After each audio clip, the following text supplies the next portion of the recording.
Hi, and welcome to my channel, Witch Doctor Drake. I'm Drake, and today I wanted to discuss the decks I'm going to be using, and I already have started using for December. But December is a special month because during December there will be various points where I'm going to be limited in my deck options.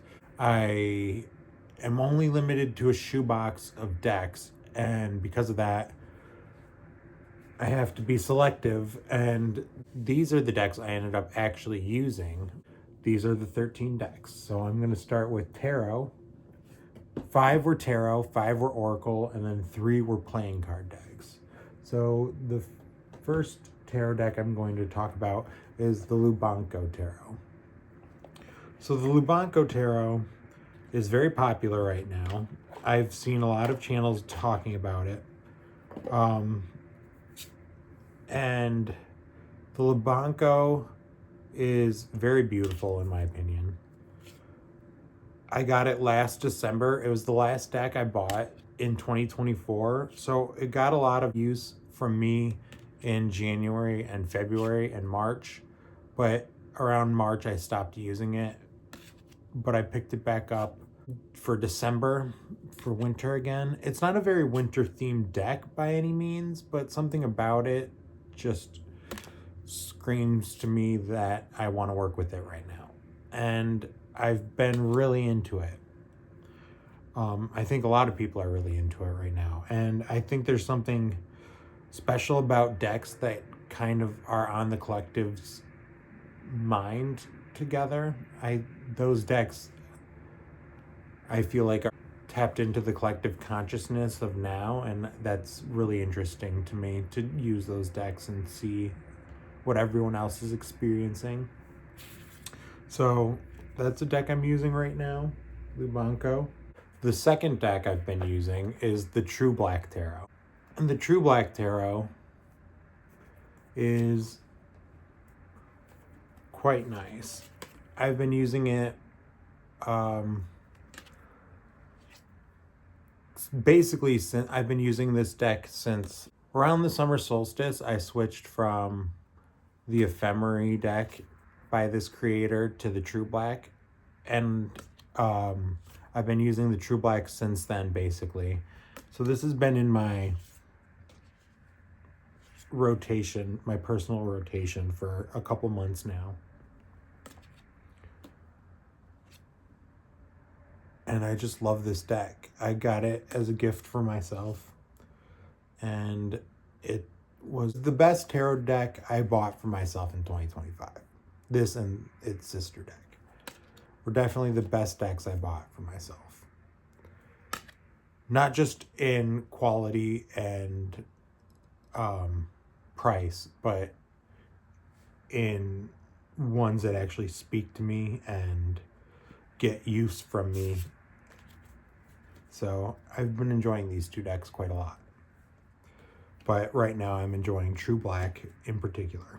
The third deck I've been using is Seasons of the Witch Winter Tarot.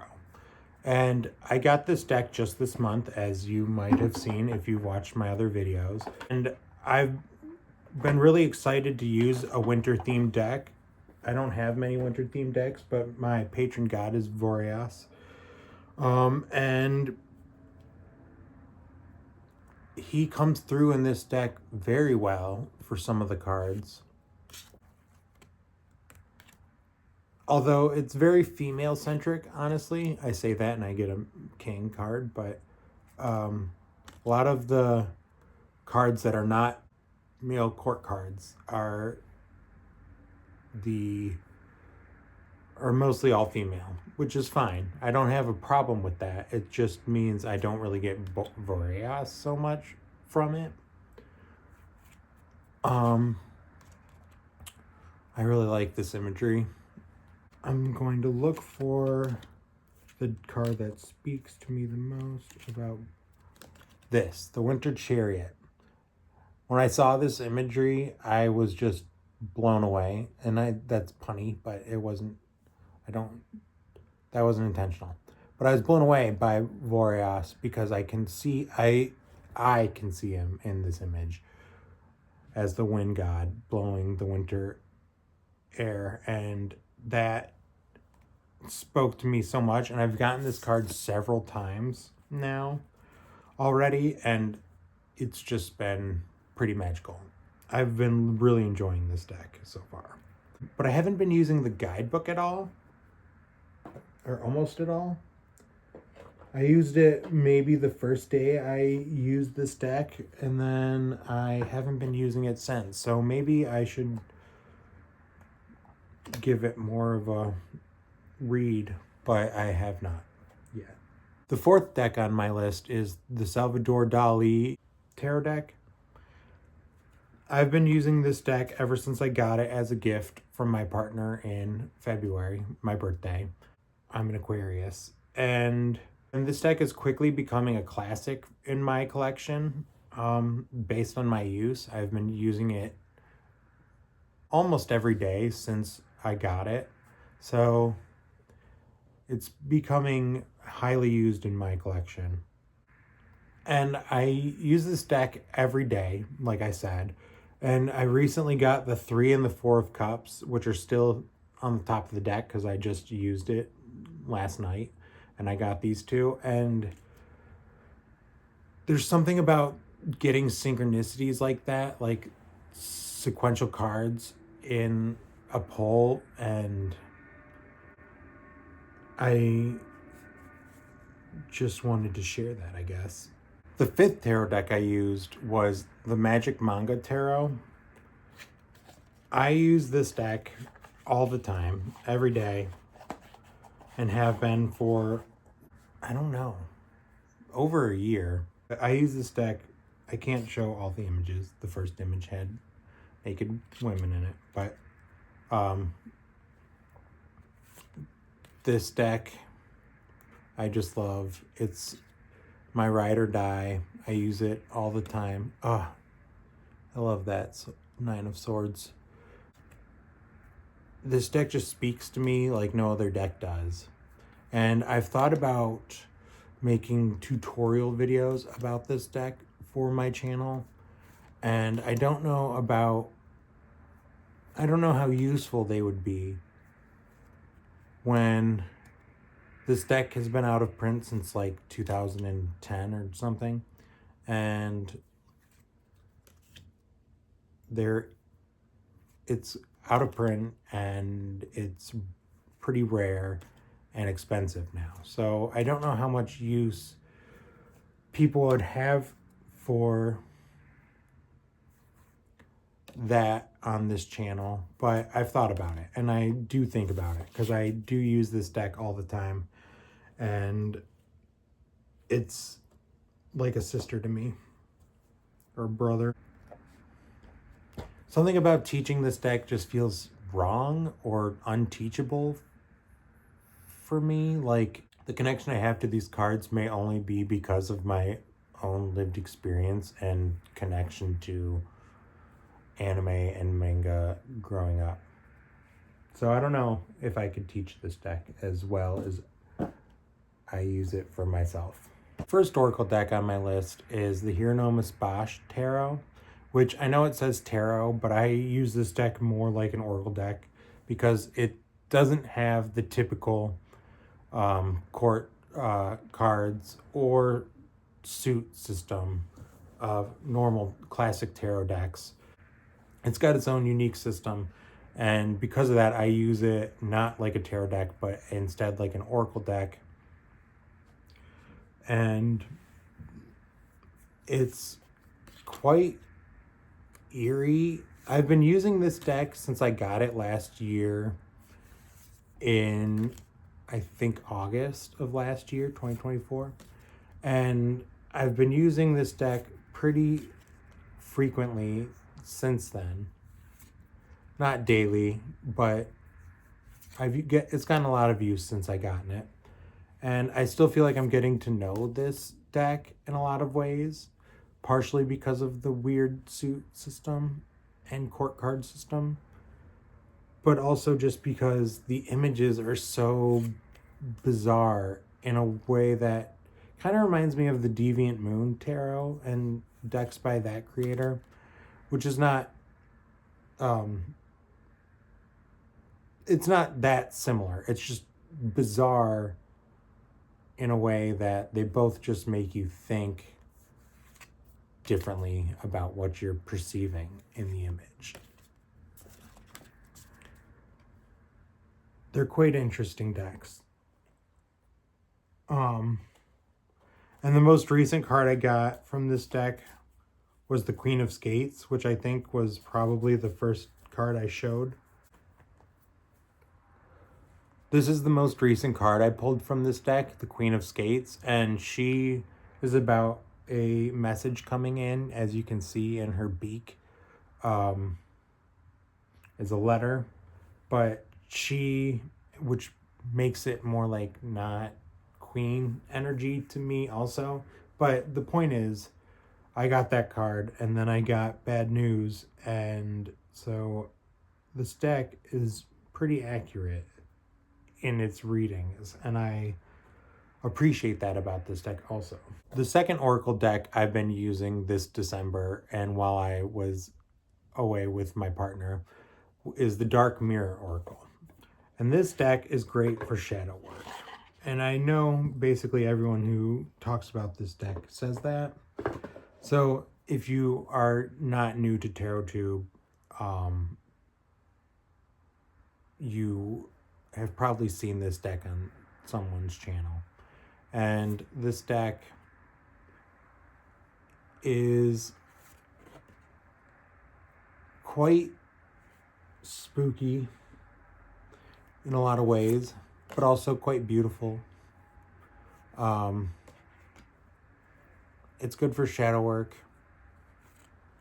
The most recent card I got from it was the first card I showed, Downcast Pride, and I think it has a lot to teach me, actually. So I've been meditating with that card since I pulled it a couple days ago. And it actually motivated me to make this video, partially. So I appreciate this deck for that, and Downcast Pride in particular. The third Oracle deck I have been using, is the Seasons of the Witch Yule Oracle. So I've been using this mostly with its sister deck, Seasons of the Witch Winter Tarot. I've been using them pretty much day in and day out since December started. I have been since December started. I've been using this deck to help me get to know the other deck, and I find that they partner really well, which makes sense because they're by the same creatrix. But these images are very winter and December themed, very Yule centric. It's the Yule deck. I like this deck a lot. I don't have much more to say about it besides it has been getting a lot of use from me this December, and I find it helpful. The fourth Oracle deck is Brian Frow's The Fairies Oracle. And this deck is another one that's basically a classic in my collection at this point. So I don't know how frequently I should even mention it in these lists of decks, because it's probably going to be in them all the time. I use this to connect to the Fae pretty regularly. I find it really helpful for that. These aren't all the Fae energies that I work with, but this is the most common Fae deck I work with. But this deck is like my left hand, or maybe like the back of my left ear or something. It's ride or die, and it helps me feel connected to the Fae all around me. The last Oracle deck, which I really should just take off these lists because it's going to be on every list, is the Clow Oracle. The Clow cards are not necessarily an Oracle deck, but I don't have a better word for describing them besides Oracle deck. It's a collection of 52 cards. They're based on cards from an anime, And this deck is my ride or die. I've been using this deck to connect with spirits and energies and do divination literally since I was probably 5 or 6 years old, and I'm 31 now. So this deck has been with me through it all. Before I even had a word for tarot or oracle decks, before I even had a word for divination, it was basically just playing pretend back then. But this deck is my ride or die, my truest of true ride or dies. This deck and me are intimately connected, and I have 3 copies of it, and I will never get rid of any of them. They all serve different purposes, and I just love this deck. In addition to tarot and oracle, I also read playing cards oftentimes, but I also collect playing cards because of that, and I like Bicycle brand playing cards oftentimes. So I used 3 Bicycle decks I got this year while I was away. And the first one of those is the Black Edition, the Artisan Black Edition. So it's just basic playing cards, but with a nice black and gold bronze back. The back is the most interesting thing. Court cards are classic court cards for a playing card deck. I use the jokers and also. I don't throw those away or get rid of them. So that's one of the playing card decks I've been using for divination. The Black Edition of the Artisan Black Edition. I've also been using the 140th Anniversary Edition. And I actually use playing card decks to connect to the spirits of the cloud cards. So this deck in particular, the 140th Anniversary, I've been using to connect to the spirit of the Fiery in the cloud card deck.